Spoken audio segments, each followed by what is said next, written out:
அன்புடன் கோவிந்தராஜுலு மாடல்மேடு வெதர்மேன் வானிலை ஊடக நேயர்களுக்கு விடியற் காலை வணக்கங்கள். இதுவரைக்கும் நம்ம சேனலை சப்ஸ்கிரைப் பண்ணாதவங்க சப்ஸ்கிரைப் பண்ணிங்க. தொடர்ந்து அறிக்கைகளை பெற பெல் ஐக்கானை அழைத்து ஆல் எனேபிள் பண்ணிவிடுங்க. ஓகேங்களா? நல்லா இருந்துச்சுன்னா லைக் பண்ணுங்கள். உறவினர்கள் நண்பர்கள் சொல்லி அவங்களையும் சப்ஸ்கிரைப் பண்ண சொல்லுங்கள், லைக் பண்ண சொல்லுங்கள். ரைட்டுங்களா? நம்ம இப்போ வானிலை அறிக்கைக்கு போயிடுவோம். ஏன்னா இப்போ வானிலை அறிக்கை என்னான்னு கேட்டிங்கன்னா, நேற்று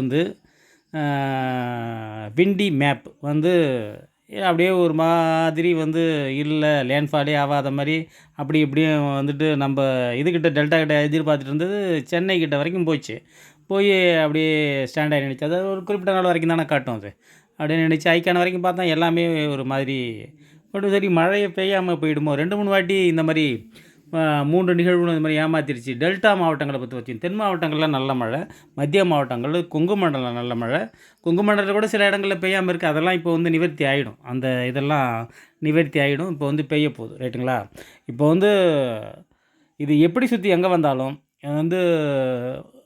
ஒரு மாதிரி என்ன சொல்லுதுன்னு கேட்டிங்கன்னா, இது தென் இலங்கை கிட்ட போய் அப்படியே மன்னார் வளைகுடா வழியாக அப்படியே கன்னியாகுமரி அந்த மாதிரி தென் மாவட்டங்களில் அப்படியே கரையை கடந்து போயிடும் அப்படின்னு சொல்கிறாங்க. ஒரு மாதிரி என்ன சொல்லுது, இல்லை இது சென்னைக்கோ அதாவது பாண்டிச்சேரிக்கு அந்தாண்ட மரக்காணம் வரைக்கும் போய் அது கரை கடக்கலாம் போய் அப்படிங்கிற மாதிரி சொல்லுது ஒரு மாதிரி. ஆனால் என்னுடைய கணிப்பு என்னன்னு கேட்டிங்கன்னா, இது தரங்கம்பாடிக்கும் பரங்கிப்பேட்டைக்கும் நடுவில் கிட்டத்தட்ட மயிலாடுதுறைங்க. அந்த கடற்கரையில் காவிரி பூம்பட்டினம் அதில் கரையை கடக்கிறதுக்கான அதிக வாய்ப்பு இருக்குது. ரைட்டுங்களா? ஏன்னு கேட்டிங்கன்னா, இது ஜிஎஃப்எஸ் மேலே காட்டுது ஒரு 60 கிலோமீட்ரு, இசிஎம்எஃப் கீழே காட்டுது. கிட்டத்தட்ட ஒரு புரிதலுக்கு என்ன பண்ணுன்னு கேட்டிங்கன்னா, இது ஏன்னா இது வரைக்கும் நான் பார்த்த மேப்பை அப்படி தான் காட்டிக்கிட்டு இருக்கேன். அதனால தான் சொல்கிறேன். இது ஏதோ தரவு பேசுகிற விஷயம் கிடையாது. ஆனால் இப்படி தான் அது செலக்ட் பண்ணுது மேப்பு, செக்ஷன் செலக்ட் பண்ணுறது. அதனால தான் போட்டிருக்கேன், தரங்கம்பாடிக்கும் பரங்கிப்பேட்டைக்கும் இடையே கரை கடக்கும் ஃபெஞ்சல் புயல். இது இன்றைக்கி ஒரு டிவியில் பார்த்தா ஃபெங்கல் புயல், காணா ஞானா இருக்குல்ல, ஃபெங்கல் புயல்னு எழுதுகிறாங்க. ஆனால் இது ப்ரொனன்சியேஷன் ஜே வருது, என்ஜே வர்றதுனால அது ஃபெஞ்சல், எஃப் வரணும். அப்படிங்கிறதுனால அந்த அக்கண்ணா போட்டு ஃபெஞ்சல் புயல் அப்படின்னு நான் சொல்கிறேன். ரைட்டுங்களா? அதனால் அது எப்படி மீடியாக்காரங்களை பேர் வைக்கிறாங்களோ, என் மனசாட்சிப்படி அது ஃபெஞ்சல் புயல் அப்படின்னு தான் சொல்லணும். ரைட்டு. இது ஒரு மார்ஜின் சைக்ளோன், அதாவது சாதாரண ஒரு புயல், பெரிய காற்று சேதம்லாம் ஏற்படுத்தாது. இது ஒரு வலுவிழந்து ஒரு தாழ்வு மண்டலமாக கூட போகிறதுக்கு வாய்ப்பு இருக்குது.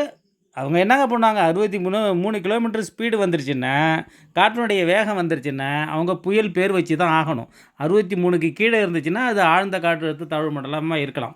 ரைட்டுங்களா? 63 கிலோமீட்டர் தொட்டுடுச்சுனாலே அவங்க புயல் பேர் வச்சு ஆகணும். கரையை கடக்கிறப்போ அது தாழ்வு மண்டலமாகவோ கரையை கடந்தாலும் ஆனால் பேர் வைக்கப்பட்ட புயல் அது. ரைட்டுங்களா? அதனால் பெரிய காற்று சேதம்லாம் இருக்காது அப்படின்னு சொல்லிட்டு நம்புவோம். ஏன்னு கேட்டிங்கன்னா, கஜா புயல் எப்படி தான் இது நீங்கள் ட்ராக் பண்ணுறப்ப பார்த்தவங்களுக்கு தெரியும். இதை போகிறப்ப சும்மா ஒரு தாழ்வு மண்டலமாக போய்டுன்னு சொல்லிட்டு ஒரு மாதிரி சொன்னிச்சு, இல்லை ஒரு மார்ஜின் சைக்கிளாக போகுதுன்னு சொன்னிச்சு. ஆனால் என்ன ஆச்சுன்னு உங்களுக்கு தெரியும். அதனால் இப்படியும் சொல்ல முடியாது, அப்படியும் சொல்ல முடியாது.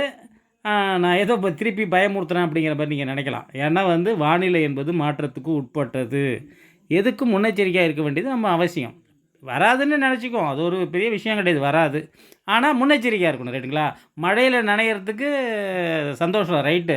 ஆனால் அமிர்தாஞ்சன் பாக்கெட்டில் இருக்கணும். ரைட்டுங்களா? அமிர்தாஞ்சன் பாக்கெட்டில் இருக்கணும். அதுதான் புத்திசாலித்தனம். ரைட்டு. இப்போ அதுதான் நான் இப்போ சொல்லிகிட்டு இருக்கேன். இது ஜிஎஃப்எஸ், இசிஎம்எஃப் அது பாருங்கள் மன்னார் வளைகுடா வழியாக போயிட்டு அப்படியே கடற்கரை ஓரங்களில் போய் இதில் என்னான்னு கேட்டிங்கன்னா, மழைங்கிறது நிச்சயம். மழைங்கிறது நல்ல மழை, அதீத கனமழை பெய்ய போகுது. மழை இப்போ மழை தண்ணீர், தண்ணீர் தான் இந்த புயலோட பிரதானம், காற்று கிடையாது. இப்போ இசிஎம்எஃப் இப்போ ஜிஎஃப்எஸ் பார்க்குற மாதிரிங்க. ஜிஎஃப்எஸ் என்ன சொல்லுதுன்னு கேட்டிங்கன்னா, இது அங்கேருந்தே அதாவது 25ஆம் எதிர்பார்த்த மழை 24ஆம் வந்துடும் போட்டிருக்கு. 24ஆம் டெல்டாவை தொற்றும் போட்டிருக்கு. ஆனால் பெரிய ஒரு வித்துங்க, பெரிய ஒரு விட்டமான ஒரு புயல். அந்த ரவுண்டு ஆகிடுச்சினாலே கண் பகுதி உருவாகிடும், விட்டமான புயல். அதனால் சீக்கிரமாகவே வந்து டெல்டாவில், அதாவது வந்து 150 கிலோமீட்டர் அந்தாண்ட இருக்கிறப்பயே இங்கே வந்து டெல்டாவை தொட்டு மழை பெய்ய ஆரம்பிச்சிடும். இதை என்னங்க டெல்டாவுக்கு மட்டும் சொல்கிறீங்க, தென் மாவட்டங்களில் மழை இல்லையா? ஏங்க தென்மேற்கு பருவமழை காலத்திலலாம் நல்லா மழை பெஞ்சுது உங்களுக்கு. மழை பெய்யாத இடமும் இருக்குது, இல்லைன்னு சொல்லலை.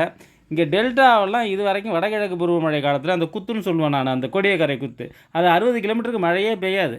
அதெல்லாம் சேர்த்து வச்சு இப்போ தாங்க பேஞ்சிக்கிட்டு இருக்குது. இப்போ தான் வடகிழக்கு பருவமழையே பெய்ய ஆரம்பிக்க போகுது. அதுக்குள்ளே எங்களுக்கெல்லாம் சொல்ல மாட்டிங்களா போகலாம்? ஏன்னா வடகிழக்கு பருவமழையை நம்பி தான் டெல்டா இருக்குது. உங்களுக்கெல்லாம் வந்து தென்மேற்கு பருவமழை பெஞ்சிடுது. கொங்கு மண்டலம், மத்திய மாவட்டங்கள் வரைக்கும் கூட நல்ல மழை. சென்னை கூட இந்த வாட்டி நல்ல மழை. டெல்டாவில் தென்மேற்கு பருவமழை பெய்யலன்னு தான் சொல்லணும், போச்சு ரைட்டுங்களா? ஆனால் வந்து இந்த வாட்டி வந்து நாங்கள் எதிர்பார்க்குறோம், எல்லாருமே எதிர்பார்த்துட்ருக்காங்க. ஒரு அளவாக வாழ உலகில் பெய்துறாங்கிற மாதிரி ஒரு அளவாக பெஞ்சிச்சின்னா நல்லாயிருக்கும். அதனால் நிச்சயமான மழை இருக்குது. நம்புங்க நம்புங்க நம்புங்க, ரைட்டுங்களா? 24, 25 மதியம், 24 ஆரம்பிச்சிடும், 23 ஆரம்பிச்சிடும். நான் இன்றைக்கி 22ங்கன்னா நாளைக்கே ஆரம்பிச்சிடும். 24 ஆரம்பிச்சிடும். 24 மழை, மிதமான மழை. 25 மதியம்லாம் அப்படியே தொடர்ந்து கனமழை, மிக கனமழை, அதீத கனமழை, அதாவது பெரும் மழை. அது தமிழில் சொல்லப்போனால் அது பெரிய மழை. அந்த மழைக்கு தான் இப்போ வந்து பேர் என்னென்னமோ வச்சுருக்காங்க. அதாவது வந்து ஆழிப்பேரலைன்னு வச்சாங்க பாருங்கள் சுனாமிக்கு, அந்த மாதிரி வந்து இப்போ அதீத கனமழைன்னு வச்சுருக்காங்க. அது வந்து மாமழை, அது ரைட்டு. இது வந்து பெய்ய போகுதுங்க. இந்த மாமழை வந்து நமக்கு நல்ல ஒரு நீர்நிலைகளை நிரப்பி அடுத்த வருஷம் குடிநீர் பஞ்சம் இல்லாமல் வைக்கிறதுக்கும் வாய்ப்பு அதிகமாக இருக்குது. அதனால் நிச்சயமாக மழை பெய்ய போகுது. அதில் வந்து எந்த விதமான சந்தேகம் இல்லை. காற்று அச்சம் வேண்டாம். அதனால் அதாவது சில விஷயங்களை நம்ம வந்து பகிர்ந்து சொல்கிறப்ப என்ன பண்ணணும்னு கேட்டிங்கன்னா, இந்த விஷயமே நான் சொல்ல போகிற விஷயமே கூட உங்களுக்கு போர் அடிக்கும். அதாவது வந்து ஒரு பையன் பஸ்ஸில் ஏறி உக்காந்துக்கிட்டு இருக்கான். அப்பா ரொம்ப படித்த ஒரு மெக்கானிக்கல் இன்ஜினியர். அவர் சொல்கிறாரு, அப்பா பஸ் எப்படிப்பா போகுதுன்னு குழந்தை கேட்குது. ஐயோ அது தெரியாது அப்பான்னு சொல்லிட்டு அவர் வந்து gear box, propeller shaft, crown, clutch, brake எல்லாம் சொல்கிறாரு. சொல்லிவிட்டு கடைசியில் பார்த்தா, எப்பா புரிஞ்சுதா? அப்புறம் ஏன்ப்பா இவ்வளோ தூரம் ஒன்றுமே புரியாமல் சொல்கிறேன்? கண்டக்டர் விசில் அடித்தா போகுது, விசில் அடித்தா நிற்குதுன்னு சொல்லிச்சான் குழந்தை. அந்த மாதிரி தேவை அந்த குழந்தைக்கு அப்போது, அவ்வளோதான். அதுக்கு அறிவியலெல்லாம் நான் சொல்ல வரல. அந்த குழந்தைக்கு அப்போது தேவை, அவ்வளோதான். அந்த மாதிரி வந்து உங்களுக்கு மழை எப்போ பெய்யும்? 24, 25, 26, 27 மழை பெய்யும். அது எதனால் பெய்யும் அப்படிங்கிறத வந்து கேட்குறோம்னா, இந்த மாதிரி வந்து இலங்கைக்கு தென்கிழக்கையிலேருந்து அந்த சுழற்சி வந்து அதாவது வந்து நிலநடுக்கோட்டு பகுதியிலேருந்தே அது வந்து நீராவியை எடுத்துக்கிட்டு வருது, ரைட்டுங்களா? அதனால் இதை வந்து நிலநடுக்கோட்டு பகுதியில் வந்ததுனால, நிலநடுக்கோட்டு பகுதியில் இருக்கிற உருவாகிறதுனால அது அங்கே இருக்கிற வெப்ப காற்றை நீராவியை எடுத்துக்கிட்டு வருது. இப்போ வந்து டானா புயல் என்னாச்சு? எல்லாத்தையும் பார்த்தோம், கொண்டையை மறந்துட்டோங்கிற மாதிரி எல்லாமே கணித்தோம். ஆனால் வந்து வெப்ப நீராவி வந்துச்சு, குளிர்காற்று வரல. குளிர்காற்று என்னாச்சு? அரபிக்கடலில் ஒரு சுழற்சிக்கு போயிடுச்சு. அதனால் மழை பெய்யாமல் டானா புயல் போயிடுச்சு. இப்போ அந்த வாட்டி இந்த மாதிரி கிடையாது. இந்த வாட்டி வந்து நீராவி காற்றை இங்கேருந்து எடுத்துகிட்டு வருது. குளிர்காற்று வடகிழக்குலேருந்து வருது. வடகிழக்குலேருந்து குளிர்காற்று வந்து இதை குளிர்விக்குது, மழை பெய்ய போகுது, ரைட்டுங்களா? இதில் வந்து தெற்கு காற்று சேர்ந்துச்சுன்னு வச்சிங்களேன், அதீத கனமழை. இப்போ வேளாங்கண்ணியில் நடந்தது அதுதான். அதாவது வடகிழக்கு காற்று மட்டும் வந்துச்சுன்னா கடுமையான குளிர். அதாவது வந்து நீராவி காற்றை தென் அரைக்கோளத்துலேருந்து எடுத்துக்கிட்டு வந்துச்சு, வடகிழக்கு காற்றும் சேர்ந்துச்சுன்னா நல்ல மழை. தெற்கு காற்றும் சேர்ந்துச்சுன்னா அதீத கனமழை. இதுதான் பேட்டர்ன், ரைட்டுங்களா? இது வந்து நடக்கிறதுக்கு அதிக வாய்ப்பு இருக்குது. ஏன்னா வந்து தெற்கு வந்து ரொம்ப தூரம் இல்லை, கோடியக்கரைக்கும் டெல்டாவுக்கும்.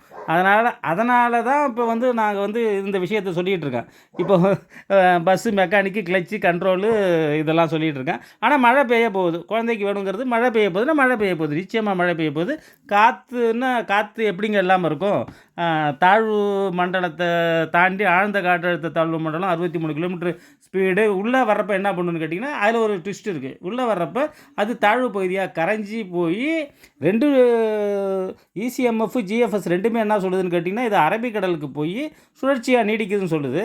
ஆனால் இன்னும் ஒரு சாரார் ஒரு கருத்து என்ன சொல்கிறாங்கன்னு கேட்டிங்கன்னா, நம்மளே தான் ஒரு அனலைஸ் பண்ணுறோம். என்ன பண்ணுறாங்கன்னா, இது வந்து கரை ஏறாமலே அப்படியே தரைப்பகுதியை போய் கடைஞ்சி போய் திருப்பியே கடலில் இருந்துக்கிட்டு திருப்பி மழையை தருமோ அப்படிங்கிற ஒரு சந்தேகமும் இருக்க தான் செய்யுது. ரைட்டுங்களா? இந்த விஷயங்கள்ல எது வேணாலும் நடக்கலாம். ஏன்னா அனலைஸ் பண்ணுறது இப்படி தான் அனலைஸ் பண்ணணும். ஏதாவது ப்ராபபிலிட்டி, அதாவது காசை சுண்டி விட்டா ஒண்ணு தலை விடணும், இல்ல பூ விழணும், இல்ல குத்துல நிக்கணும். இதுதான் ஒரு காசை சுண்டுறதனுடைய ப்ராபபிலிட்டி. அதாவது சாம்பிள் டிவியேஷன் சொல்லுவாங்க. இது வந்து எதுக்காக சொல்ல வரேன்னா, இவ்வளோ சான்ஸும் இருக்குது இதில. இல்லாம இல்ல. ரைட்டுங்களா?